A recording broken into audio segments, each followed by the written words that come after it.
When we go into Drive on your computer, we go into the folder where we uploaded it. Again, it's going to be from phone or camera. And then more specifically, this is what I called my Story 1 folder. And sure enough, here it is. This is the video that I shot and we uploaded using the app. All right, so the next step is actually, before we download, I'm going to go up here. This will save you some time down the road, promise, and keep things very organized. So what you're going to do is hit the three dots up here in Chrome. Then you are going to come down to Settings,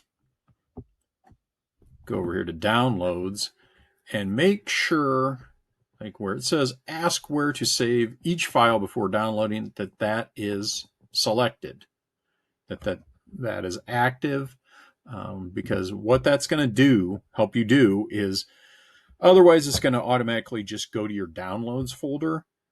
By selecting that, it will prompt you, as you will see in just a second. So let me go ahead and show you. So you go to download, and instead of it just automatically going to downloads and then going up here, it's going to prompt you, where do you want this to go? And so I'm going to send it here, but what I'm going to do first is I'm going to change the name of it. And it was shot in the classroom. And in case I have another one, I'm just going to call it Classroom 1. Sorry for the dinging there. And then hit Save. Okay, so it's saved. So we can get out of here. And then we are going to go into Premiere Pro. In the interest of time, I already opened it. So I'm going to click on it. You can put it on your taskbar down here. If you're working on a PC, by simply going to, sorry, not that way. You could go to that. Go to here, find it, find Premiere Pro, and then you can right click, and it's pinned to the taskbar. So I don't want to unpin it because I like it there. But if you go into here and you say pin to taskbar, then it will just show up down there all the time in order for you to get right to it. All right, so what we're going to do, and remember this was in our last set of directions that we went through, number 2, and we're going to do a new project. We follow the same thing every time. So I'm going to put one legendary story.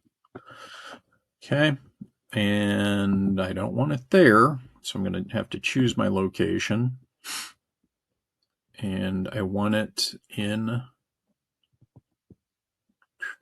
sorry, I have an external drive on here that also comes up pretty frequently. So I want it in broadcast.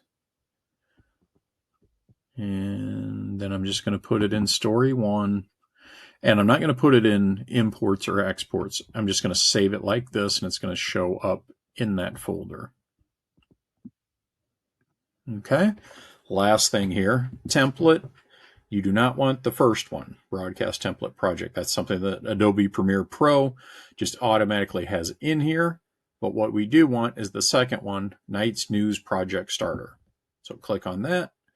Also, check on skip import mode. That will bring up all these pictures you don't even want for the most part. And I'm going to show you an easier way to do it. So check that, then hit create.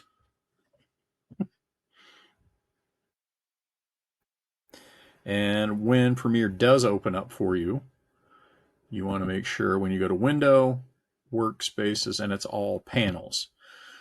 Oftentimes when Premiere opens up, especially if you haven't used the program much before, it's going to have this learning one over here, and it's trying to say, hey, you need to learn more about the program, which we do, but at the same time, we're not going to use that right now.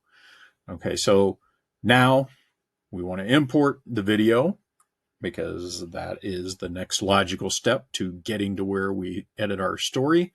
3 different ways that you can import. you can go to Control I, and then it's going to bring up this window. Or you can go to File and pull down to the Import menu. Or you can go down to what's the project window down here where you actually see your media. If you ever have a problem with, it's like, oh, wait a minute, where'd my media go? You can look over here where it says project, or click on these double arrows and then go to project. Okay, so importing, the other thing you can do besides Control I on a Mac, it's going to be Command I, is you can go down here in blank space and just double click. And then that's going to say, hey, let's find our file here. And that's what I usually do because it seems quicker to me. So then what we're going to do is find our file to import. So again, let's go back to our documents and find broadcast, story 1, imports, and there it is. Remember we renamed it Classroom 1, open, and now it's in there. Now, the first thing that you actually should do, and it's okay that we're doing it in this order, we haven't done anything else with the timeline, but make sure you are going to the story sequence that's 3 minutes long here. And then drag it over into the timeline. Then this is going to come up, but we can't really work with this when it's green, so you have to double click on it. And then this is what we want to work with. This is where it's purple, very purpley. And so then we go over here and we don't want this, so we're going to close that one out. So then the one that we're working with is the only one up here for now. And then to show you what you do with your videos, obviously you're going to have way more than just one when you're putting together a story. So then you're going to drag this over onto the timeline where you want it. And you can see, well, you can drag the playhead across it.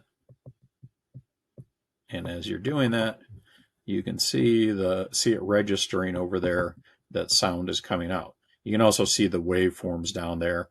The easy way to see more of those is to just use this slider right here, and that makes it bigger. Okay, well, that was a little too much. Okay. So anyway, we're not going to get into sound too much right now. I just wanted to show you that. But again, if you move the playhead back, you can see that those titles are in there, or lower thirds, whatever you want to call them. But that is as far as we're going to go with this particular lesson. So good job, good luck, and hopefully everything goes smoothly getting to this point. I'll see you in the next lesson.